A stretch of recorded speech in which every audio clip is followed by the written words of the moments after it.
The movie starts with a Marine named Ray Garrison and his squad, who are participating in an operation someplace in Kenya. In the operation, they break into a house where their main target is hiding in. After taking out the enemies who are with the target, they reach a room where the main target is. The target then aims his gun at a hostage and makes Ray to lower his weapon. Ray tricks the target into moving his gun away from the hostage, and Ray uses his opportunity to grab his own pistol to shoot the target to death. After finishing the mission, Ray and the other Marines return to Italy, where Ray's wife, Gina, was waiting for him to come back. She and Ray then go to Amalfi Coast and spend a romantic night together. Ray then goes on telling her about his missions and all the scars he has received from the operations that he went on. He assures that he would always come home after all those things happening. The next morning, when Ray is left alone in the hotel room, some criminals break in and attack him on the spot. He fights them all alone and manages to finish them off. But when he tries running away from the place, then he meets Martin X, who incapacitates him with some kind of tranquilizer. Sometime later, Ray wakes up being tied to a chair and Martin is interrogating him. He is forcing him to reveal the information on who tipped him about the hostages residing in Kenya and his mission. Ray insists that he doesn't know to Martin multiple times. Martin then steps up his interrogation and brings Gina out as a captive. He threatens Ray to take her life if he doesn't comply with them. He keeps telling Martin that he doesn't know anything about the information he is asking to him. After not getting any results out from Ray, Martin decides to kill Gina. He shoots Gina with a 6-inch nail gun. As Gina being dead, Ray is furious and swears Martin that he will find and kill him. He tells Martin that he should kill him while he has the chance because he will not get the chance again. Martin takes the advice and shoots him in the face. After quite some time, Ray is surprisingly revived and he wakes up in a testing facility of RST. There he meets Dr. Emil Harding, the man himself behind the Project Bloodshot that gave Ray a second chance in the living world along with his assistant Katie. After waking up from being dead, Ray doesn't remember any details, not even his own name. Dr. Harding explains to him that he was killed and his body was donated by the US military because there was nobody to claim his body at all. Harding then explains that RST is a part of the US military developing technology to make soldiers faster and stronger. Harding reveals that Ray's body has been filled with microbots called nanites that act as blood cells and allow his body to regenerate from every wound applied to his body. Harding shows him that he lost one of his arms when he was young and he replaced it with a steel arm with better capabilities. He then introduces Ray to other soldiers with RST implants in the facility. His assistant Katie breathes through a technological respirator now. Another man, Tibbs, who has a camera implanted that allows him to see him everything through it. An ex-Navy SEAL named Jimmy Dalton with prosthetic legs implanted in his body was also present in there. After all that, Ray returns to his room and gets some rest that day. At the night, he wakes up remembering his past. The next day, he decides to test out the functionalities of his new body and realizes that he now has superhuman strength as well. He can now crack the concrete in only a few punches. Then he goes on seeing Katie, who shows her ability to hold her breath as long as she wants in the water. In the interaction, Katie encourages him to forget about the past and focus on his future.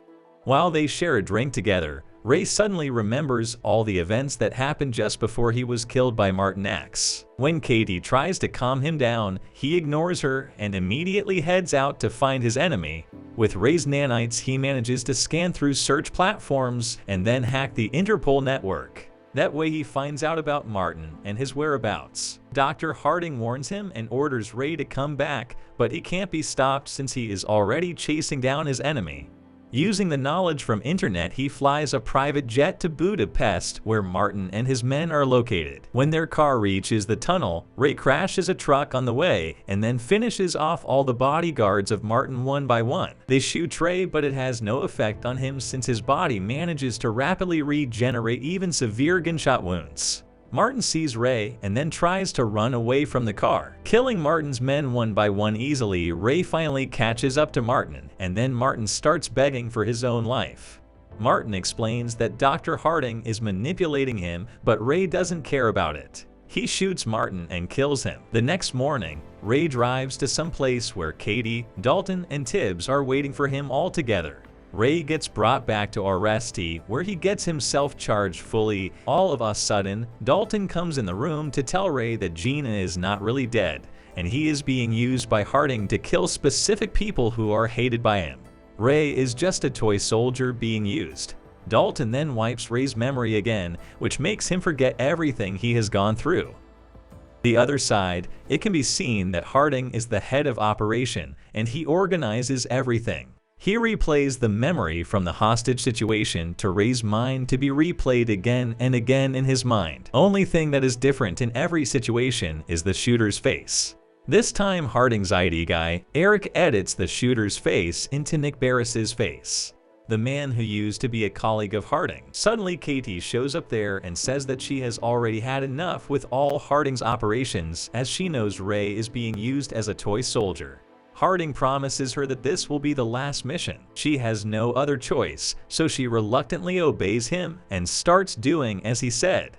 After waking up, Ray goes through the same exact scene, but this time there is only a single difference. He sees Barris as the enemy instead of Martin. Just like always, Harding and his men monitor him from the office. Ray manages to trace and locate Barris's hideout and immediately flies to London to kill him.